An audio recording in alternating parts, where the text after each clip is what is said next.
In October 1962, the world came closer to nuclear war than ever before. Fidel Castro's revolution in 1959 sent shockwaves across the Western Hemisphere. Overnight, Cuba shifted from a United States-backed dictatorship to a socialist republic just 90 miles from Florida. Washington responded with mounting hostility, economic embargoes, diplomatic isolation, and in April 1961, a failed invasion at the Bay of Pigs. 1,400 Cuban exiles landed on the southern coast, expecting support from the United States. Within 3 days, Castro's forces crushed the assault. The prisoners marched through Havana, and the world saw that Cuba's new government would not fall easily. For Castro, the invasion was more than just a military victory. It was proof that the United States would stop at nothing to topple his regime. In the months that followed, covert operations intensified. The CIA launched Operation Mongoose, a campaign of sabotage, assassination plots, and psychological warfare. Cuban intelligence intercepted arms drops and uncovered plots against top officials. Castro survived, but the sense of siege only grew. By 1962, the island braced for another attack. The government fortified beaches and mobilized militias. Castro turned to Moscow for protection, convinced that only a powerful ally could guarantee Cuba's survival. Nikita Khrushchev, the Soviet premier, saw an opportunity. The United States had stationed Jupiter missiles in Turkey, aimed at Soviet cities. Placing Soviet missiles in Cuba would not only shield Castro, but also balance the nuclear threat. The logic was simple. If Washington could threaten Moscow from Turkey, Moscow could threaten Washington from Cuba. In secret, the two governments struck a deal. Soviet ships began crossing the Atlantic, carrying not just weapons, but the promise of mutual defense. For both Havana and Moscow, the stakes had never been higher. Operation Annihilation began not with a thunderclap, but with the silent crossing of ships under false identities. In the spring and summer of 1962, Soviet planners launched the largest overseas military deployment in their history. Nearly 80 transport vessels slipped out of Black Sea ports, their manifests disguised, their true destination known only to a handful of senior officers. Most on board believed they were bound for the frigid Far East, not the Caribbean heat. The codename Annihilation referred to a remote river in Siberia, a deliberate misdirection to confuse foreign intelligence and even the troops themselves. Beneath tarps and inside crates marked as agricultural equipment, the Soviet cargo included 24 R-12 ballistic missile launchers, each with a range of 2,500 kilometers. 16 longer-range R-14 launchers followed, capable of hitting targets up to 4,500 kilometers away. With these, nearly the entire continental United States fell within reach. Alongside the missiles came Il-28 bombers, a mechanized division, and dozens of surface-to-air missile batteries, fortifying Cuba into a fortress bristling with nuclear firepower. The logistics were staggering. Over 44,000 Soviet personnel, thousands of tons of fuel and food, and a steady flow of equipment poured into Cuban ports. Shipments arrived at night, concealed under sheets of metal and labeled as harmless cargo. Soviet officers used civilian radio traffic and false superstructures to evade American surveillance. Even the palm trees lining the missile sites offered less cover than expected, a fact overlooked in Moscow's planning rooms. But the deception held. By late September, construction teams worked around the clock, assembling launch pads in the Cuban countryside.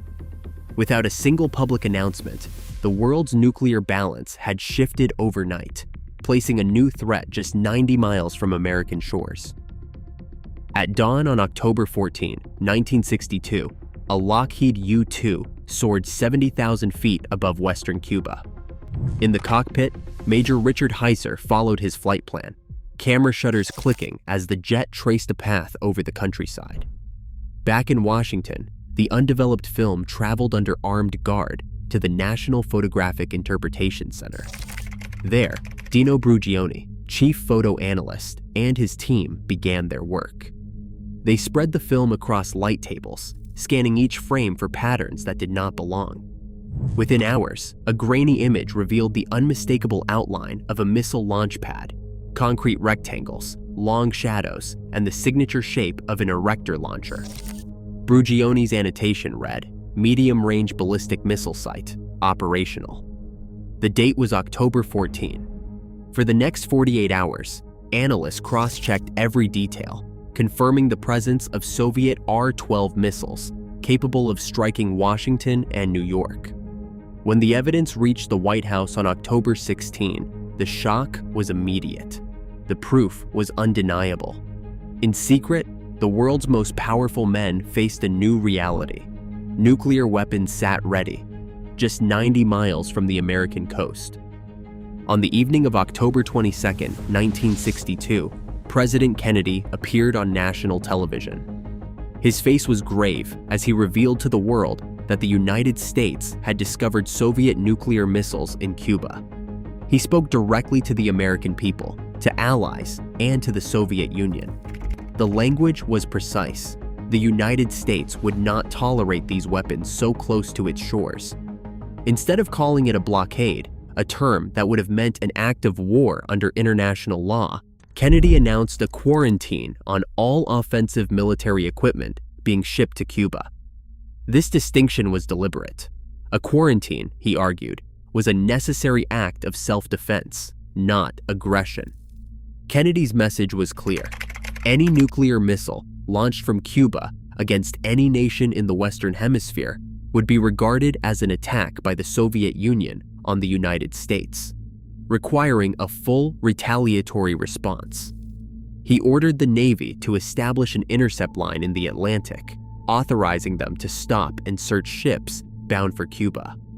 The world now knew the crisis was no longer secret.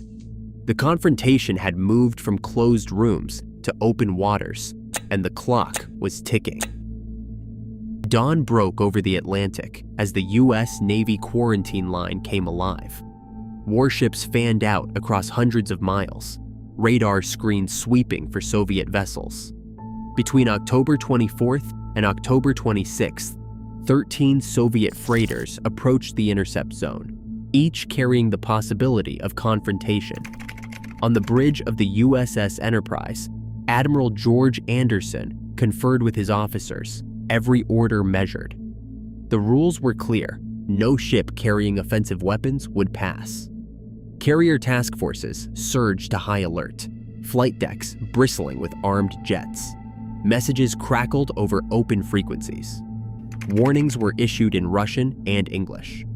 Soviet captains, facing the American line, weighed their options.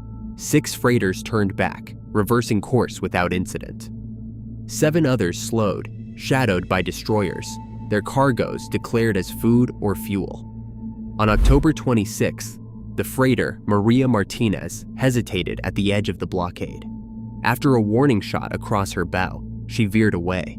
Each encounter risked a miscalculation, a false move, a misunderstood signal, and the crisis could spiral beyond control. For 3 days, the world's most powerful navies stared each other down, every challenge a test of resolve and restraint. Late on October 27th, as the world braced for disaster, Robert F. Kennedy slipped into a quiet office at the Soviet embassy in Washington.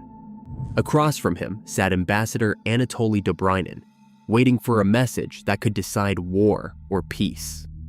Kennedy spoke with urgency. If the Soviet Union withdrew its missiles from Cuba, the United States would pledge never to invade the island. Then, almost as an afterthought, Kennedy added a second offer, never to be made public. The United States would remove its Jupiter missiles from Turkey, but only if the Soviets kept this part of the deal secret.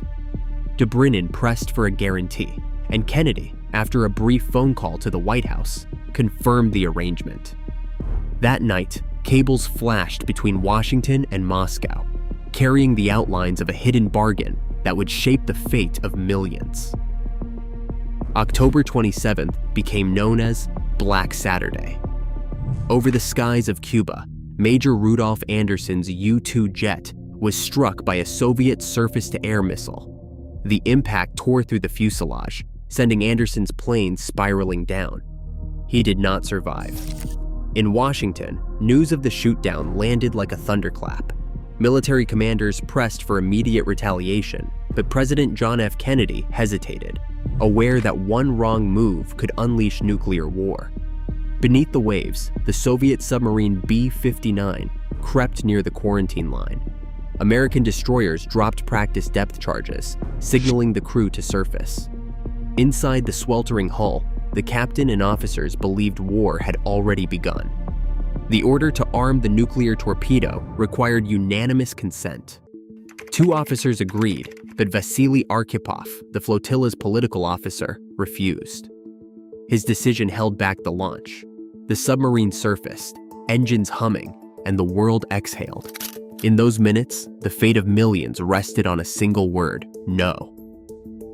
Nuclear arsenals remain on alert, even now, and the margin for error is just as thin. Every world leader faces the same fragile balance between caution and catastrophe. For 13 days, humanity stood one decision away from annihilation and survived.